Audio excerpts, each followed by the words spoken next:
3 a.m. I was alone. My phone rang. The screen said, "Incoming call, me." I stared at it for 5 seconds. "That's impossible," I answered anyway. The line was silent for 3 heartbeats. Then I heard a cough, my cough. And then my own voice whispered, "Turn around. I'm standing right behind you. My name is Daniel. I live alone in a small apartment in Florida. Nothing exciting ever happens here." I woke up at exactly 3 a.m. because my throat was dry. I walked to the kitchen for water. The floor was cold under my feet. That's when my phone started ringing on the counter. I picked it up. My own number was calling me. "I thought it was a glitch," I answered. Silence, then breathing. Slow, heavy breathing that matched mine. Then my voice said, "Daniel, I can see you." I spun around so fast I almost dropped the phone. The apartment was empty. Just me and the darkness. The voice said again, softer this time, "Look up." I looked up at the ceiling fan.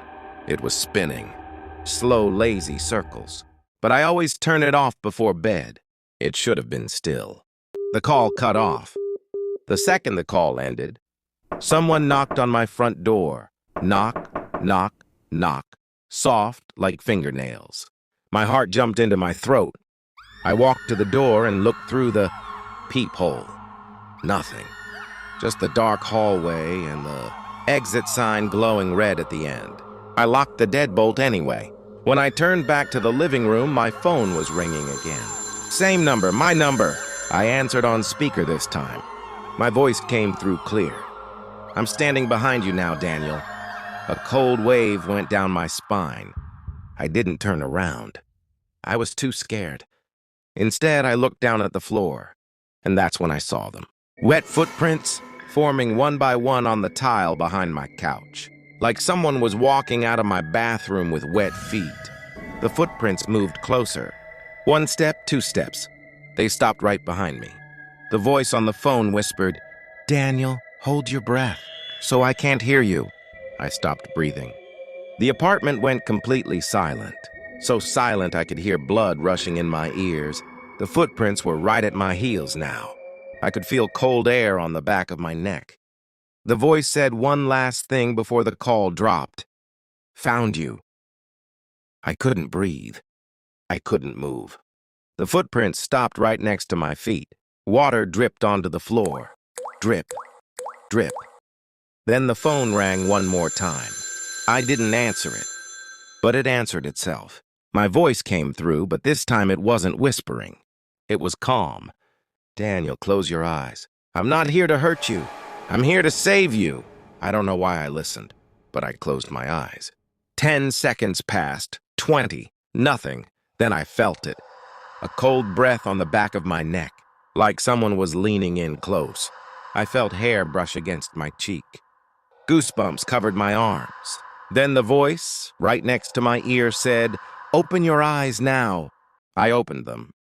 Standing 3 feet in front of me was me. My exact face. My exact messy hair. My gray t-shirt with the small tear on the sleeve. But her eyes were wrong. Completely black. No white, no iris. Just black like empty holes. She smiled with my mouth and said, "Good thing you held your breath. Otherwise, she would have found you." My voice came out as a whisper. "Who?" She didn't answer. She just pointed behind me with my finger. I turned around slowly. My shadow was on the wall, but it wasn't copying me. It was running toward my front door. The door was locked, but it opened by itself with a long, slow creak. Outside wasn't the hallway. It was just darkness. Thick, black, endless darkness. And standing in it was something tall. Too tall to be human. Its arms were too long. Its fingers were too thin. And those fingers reached out and grabbed my shadow by the throat. My shadow screamed. It wasn't my voice. It was a voice I never heard before. High and broken. The thing dragged my shadow into the darkness and the door slammed shut. The copy of me standing in front of me looked sad now.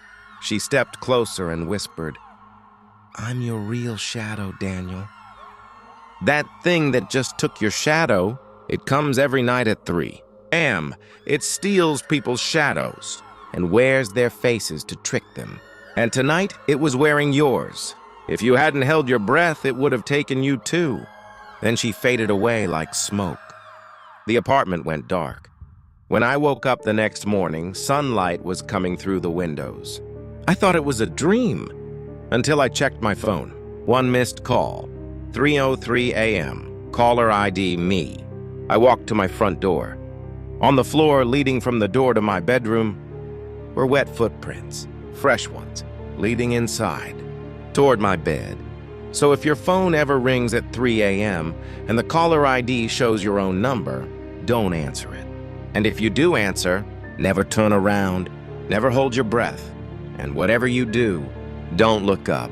Has this ever happened to you? Let me know in the comments.